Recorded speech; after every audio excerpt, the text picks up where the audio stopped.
On products பத்தின updates கொடுத்துட்டே இருக்கோம். நெக்ஸ்ட் ஏஜ் குரூப்புக்கு ஏதாவது ப்ராடக்ட் வந்திருக்கா? வந்திருக்கு. என்ன மாதிரி கொடுக்கலாம்? இப்போ சம்மர் டைமா இருக்கு, குழந்தைங்களை வெளியே கூட்டு போவாங்க. ஸோ பேரண்ட் ஃப்ரெண்ட்லியா ஏதாவது ஒரு ப்ராடக்ட் இருக்கா? இருக்கே.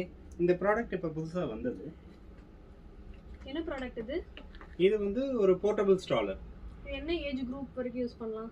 இப்போ எக்ஸ்பிளைன் பண்ணலாம்.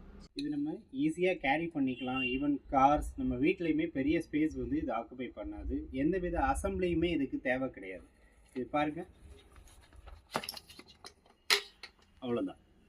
இதோட ஹேண்டில் லென்த்தை வந்து நம்ம அட்ஜஸ்ட் பண்ணிக்க முடியும். அதே மாதிரி வீல்ஸ்லேயுமே ஸ்டாப்பர்ஸ் வந்து உங்களுக்கு ப்ரொவைட் பண்ணியிருக்காங்க. இந்த ப்ராடக்ட் வந்து அப் டு 20 kgs வரையும் நம்ம பேபிஸை உட்கார வைக்கலாம். என்னோட பேபி நான் உட்கார வச்சு காமிச்சிருக்கேன். ஸோ அப் டு 5 years வரையுமே உங்களுக்கு ரொம்ப கம்ஃபர்டபுளாக அவங்களால உட்கார முடியும். அவங்க ப்ரொடெக்ஷனுக்கு ஒரு சின்ன சீட் பெல்ட்டும் இதில் ப்ரொவைட் பண்ணியிருப்பாங்க. இந்த யூஸ்ஃபுல்லான ப்ராடக்ட் வந்து நம்மளோட 2 ஸ்டோர்ஸ்லையும் வெப்சைட்லையும் அவைலபிளாக இருக்குது.